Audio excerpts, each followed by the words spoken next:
When we receive the first letter, Hastings thinks that it is a joke. As for me, filled with foreboding, I prefer to inform Chief Inspector Japp. Mrs. Asher is not suspicious of the murderer, whom she takes to be an ordinary customer. The old lady turns around to take a packet of cigarettes. She is beaten to death. We investigate the first murder with Hastings. No suspect has a motive. A few weeks later, we receive a second letter signed ABC. Chief Inspector Japp is informed. The victim's name should start with the letter B. Betty Barnard leaves her work. She's dressed to go out. The young woman is strangled on the beach. In Bexhill, Donald Fraser appears to be the perfect suspect for Betty's murder, but he has no connection with Mrs. Asher. After dinner, Sir Carmichael Clark takes his usual walk. In Churston, Thorogray and Franklin Clark are the main suspects. The second general meeting in London highlights the common point between the victims, stockings, and a throat condition.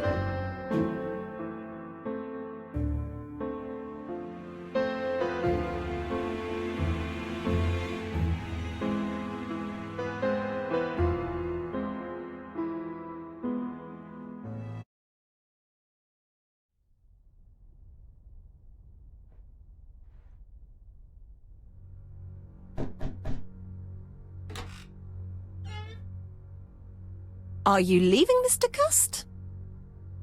Yes, I'm going to Cheltenham. You shouldn't travel today. You don't look very well. I have to. I have engagements. I must respect them.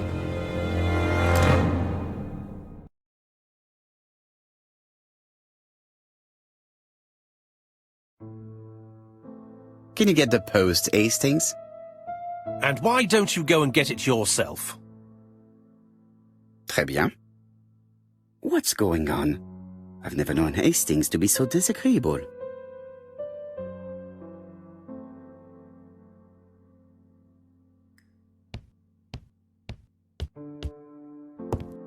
Are you collecting the post, Poirot?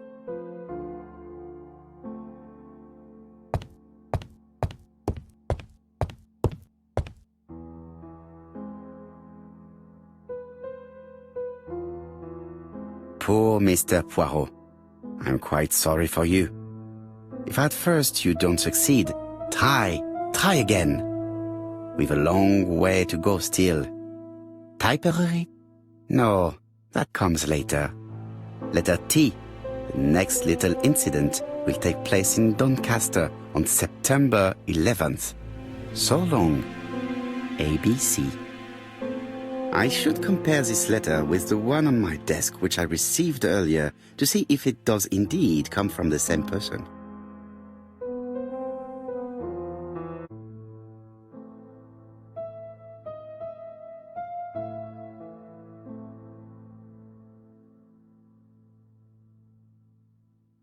It is now the right time.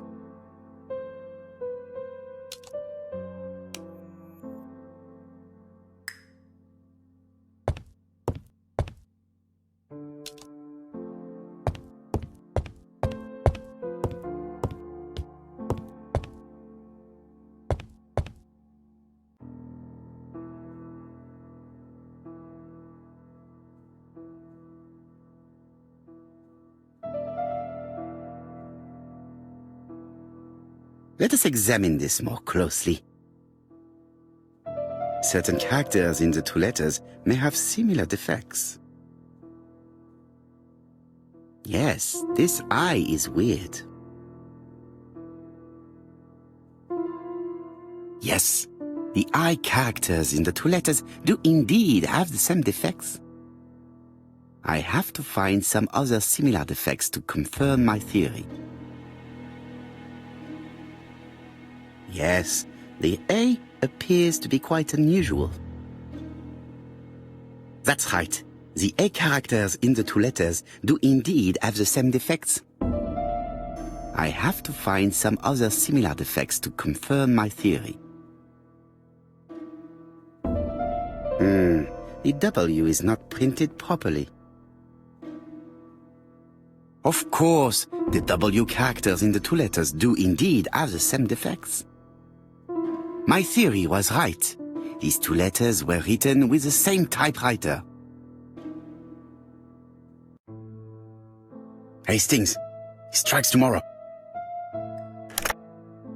Chief Inspector Japp? He's on another line. Can I take a message? Yes, please, mademoiselle. It is from Hercule Poirot. Tell him ABC strikes tomorrow in Doncaster. He must call me back. Very well, sir. Bien, now I'm going to see what I can find from these burnt documents. I've received the product I need. Hastings, if you do not mind, I would like you to take a few notes. Yes, yes.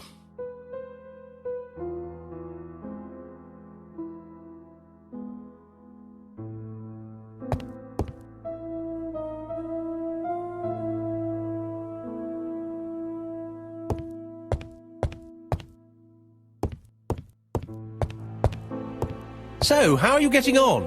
I'm ready to take notes.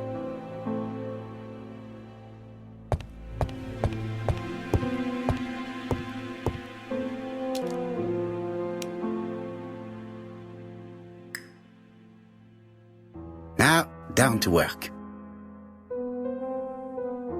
All of this needs putting in order a little.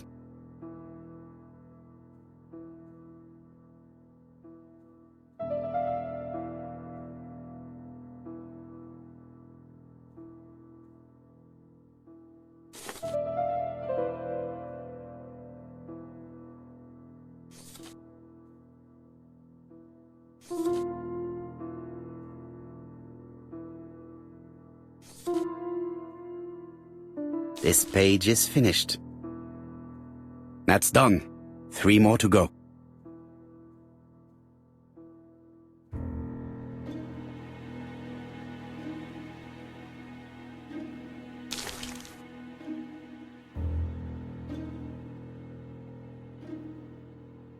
I think that this is right. This piece should be placed here.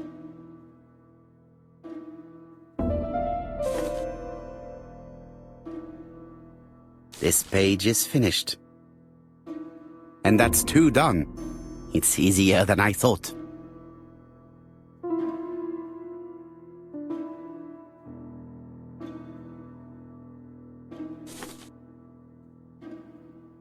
This piece should be placed here. It's so simple.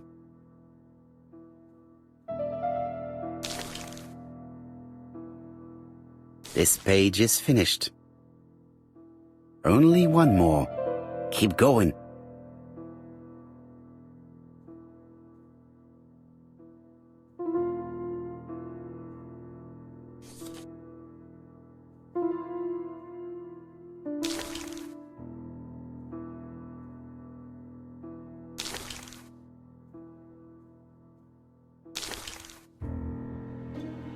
This page is finished. All the pages are reconstructed.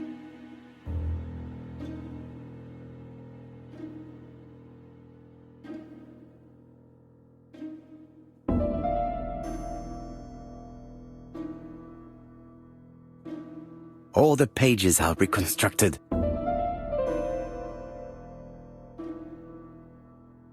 A bottle of solvent. A dry cloth.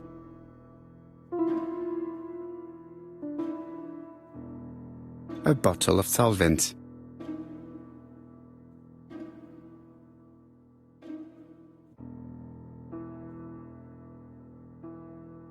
A bottle of solvent.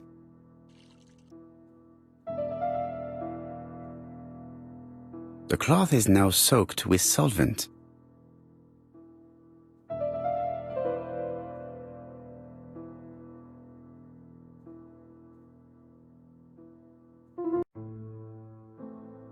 Got it!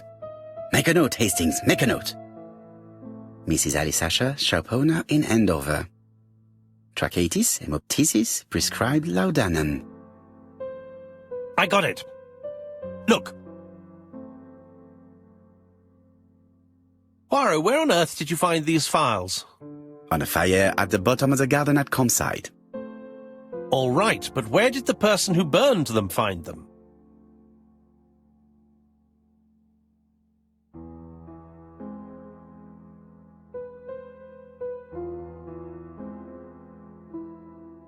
Alice Asher, shopkeeper in Andover. Tracheitis, hemoptysis, chronic cough with lots of blood. Prescribed laudanum-based cough medicine. Betty Barnard, waitress in Bexhill. Chronic bronchitis causing dysphonia. Advised to stop smoking. Alexander Bonaparte Cust. War wounded, mustard gas and head trauma. Pulmonary emphysema. Hemoptysis. Coughing fits with blood. Suffers from absences and amnesia. Dick Dudley Dunbar, owner of the Black Swan Hotel in Doncaster. Asthmatic, heart disease, heart condition. Let us now try and get our brain cells to work.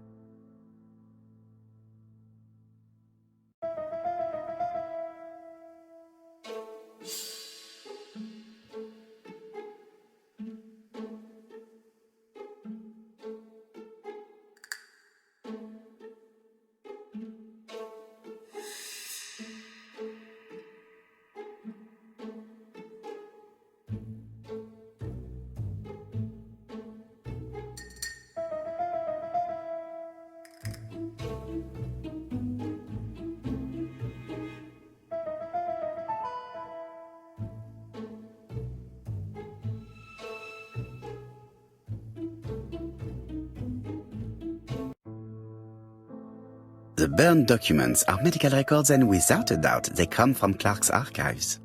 First of all, because all the patients have throat conditions. And secondly, their name starts with either A, B, C or D, and it is precisely the files that match these letters that have been tampered with. But why burn these files? How come the names of the two victims appear on them? And who are the two other patients? These are very good questions.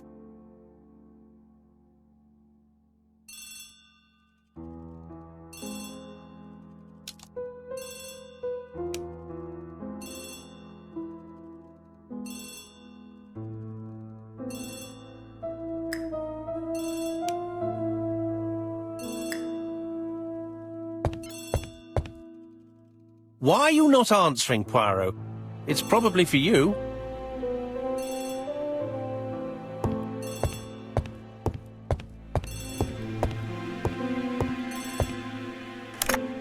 Hello, Poirot?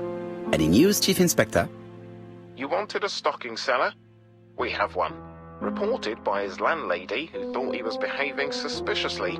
He has the most unbelievable name. Alexander Bonaparte Cust. Yes, Alexander Bonaparte Cust? How did you guess? Poirot, you have magical powers. It's a serious lead. I called Doncaster. A person matching Cust's description has been seen at the station. He got off the train from London, but after that, nobody knows where he went.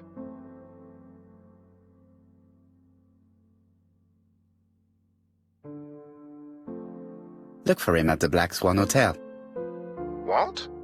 How do you know he's there? Trust me, Chief Inspector. You appear to be very sure of yourself. Very well. I'll call the Black Swan straight away. The owner is going to get a shock when he learns that there's a murderer under his roof.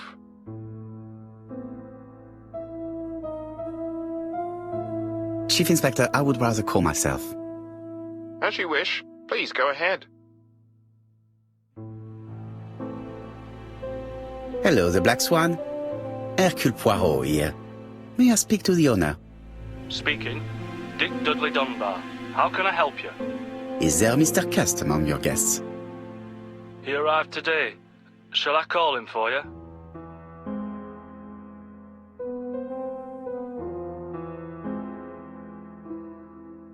No, it is you I wish to speak with. But who is this Cust?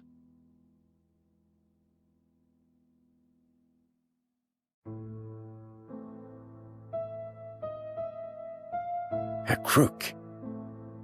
A crook? He seems such a decent chap. Do you think that Cust might be dangerous? Oh, I do hope you're wrong. He seems so harmless, you know. Oh, yes, completely harmless.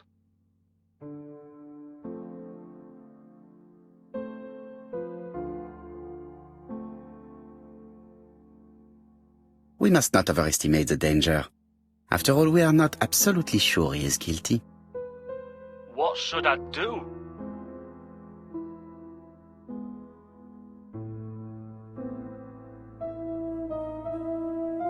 Watch him.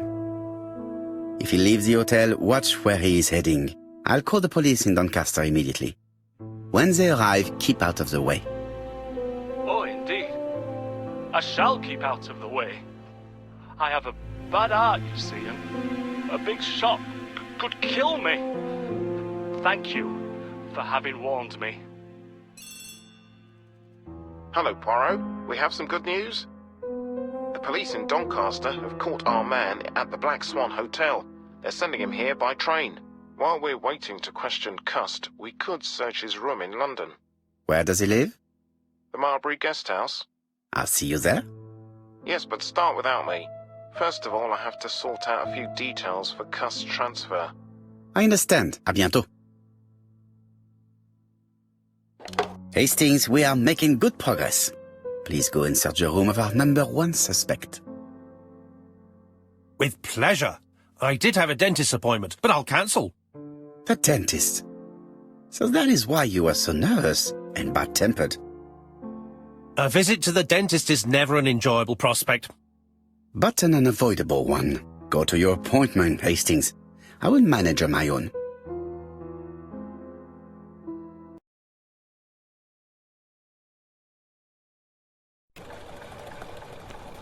To Marbury Guest House, please.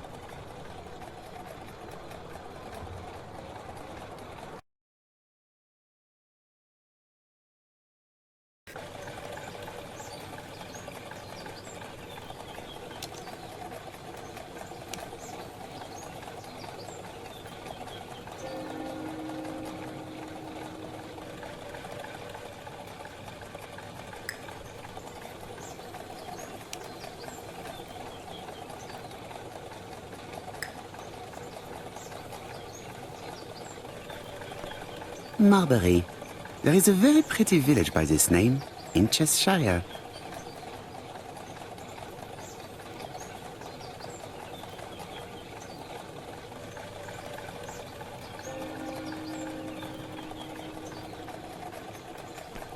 I've been going past this modest guest house for so long. I would never have thought that the ABC case would lead me here.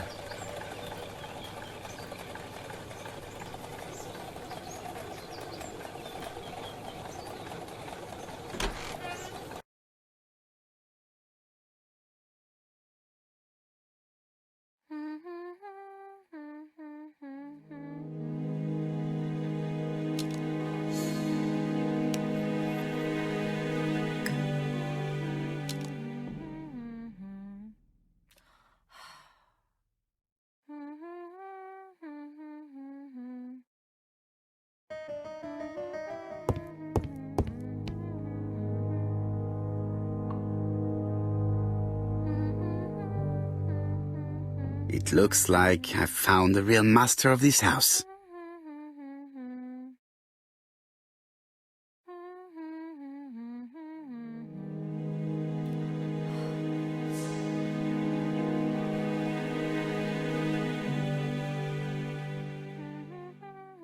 There is no need to worry about the household cat. I'm sure that Mrs. Marbury lets it do what it pleases.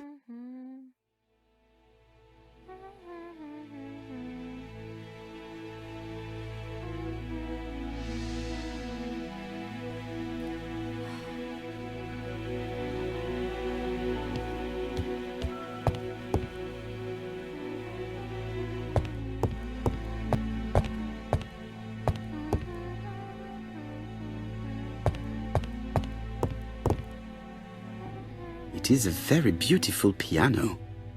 Maybe Mrs. Marbury likes to play in her free time.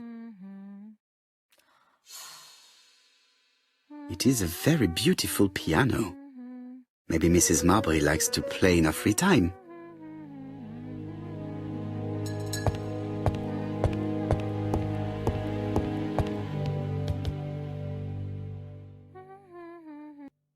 How do you do? You must be Mr. Hercule Poirot. Chief Inspector Jupp told me that you might be coming.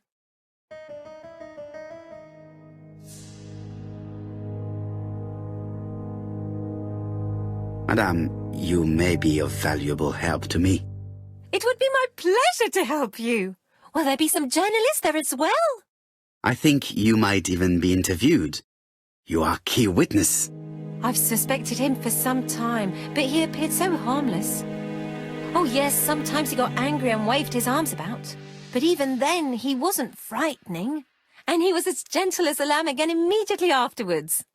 It was only this morning that I understood.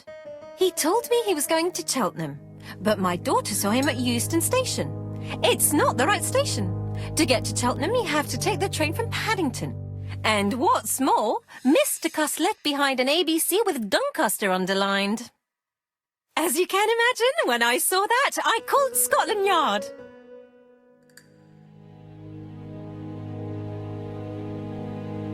Well done. You were right. He did go to Doncaster. So I was right to warn the police.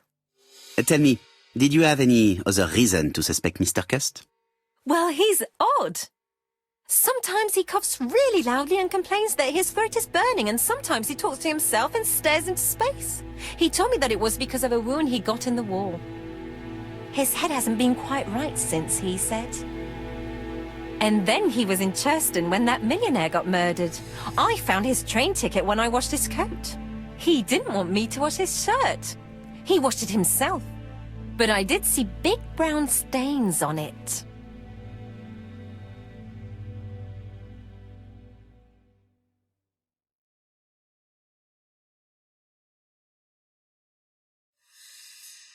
Where were the stains on the shirt? On the collar and on the buttonholes.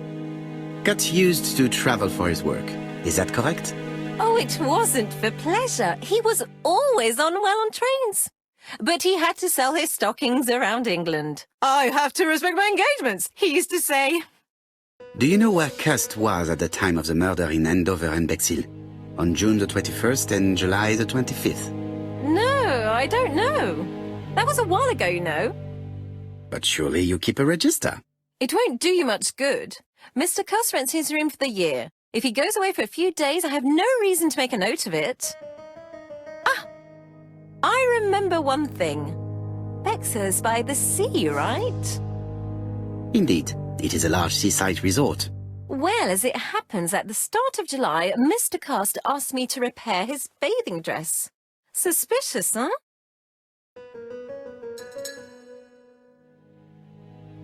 Very interesting. Please continue.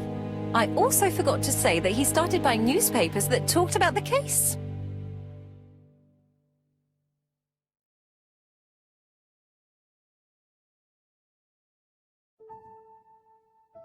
When did he start buying the newspapers? Let's see. I think it was just after the millionaire's murder in Churston. He didn't seem all that interested before that. That will be all for now. I'm going to take a look at his room. Take the key on the counter.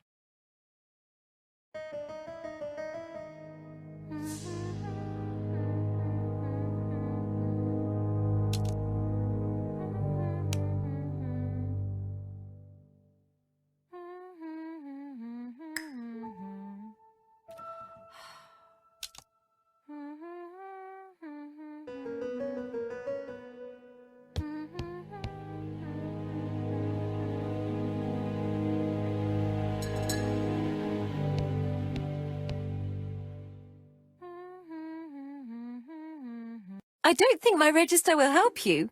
Mr. Cuss rents his room all year. If he goes away for a few days, I have no reason to make a note of it.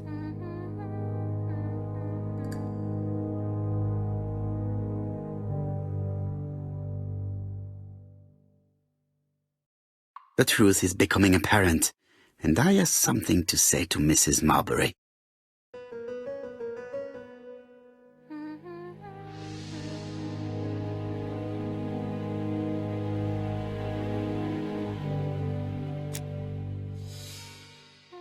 This woman appears to be in a good mood.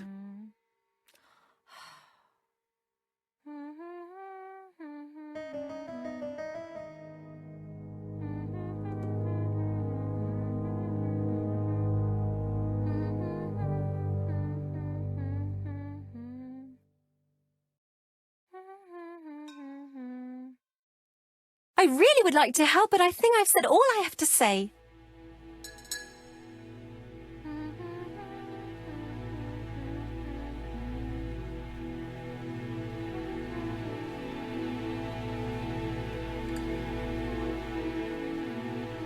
Mrs. Marbury is in a good mood. She's working very precisely in producing incredibly thin peel.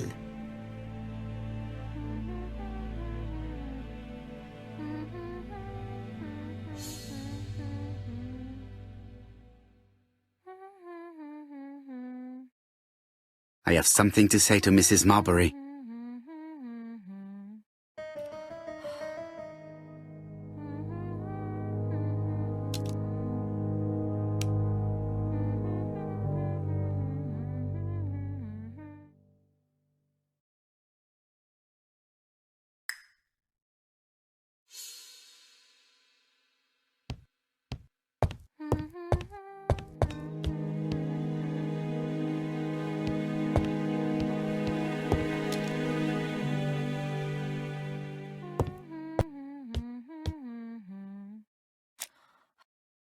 Mrs. Marbury, if I am to believe the register, you rented room 306 to a certain Mr. Fishman on the day of the Bexhill murder. Room 306 is Cust's room. Can you explain yourself? Yes, I remember. Just for one night as a favour. Mr. Cust was away, all my other rooms were taken, and poor Mr. Fishman had nowhere to go.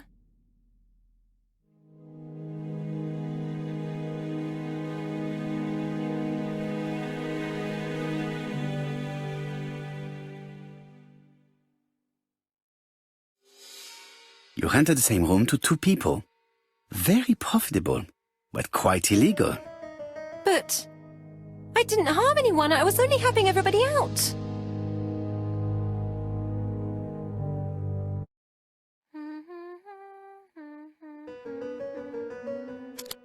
Mr. Custer's room is right there on the 3rd floor. Mrs. Marbury is in a good mood. She's working very precisely in producing incredibly thin peel.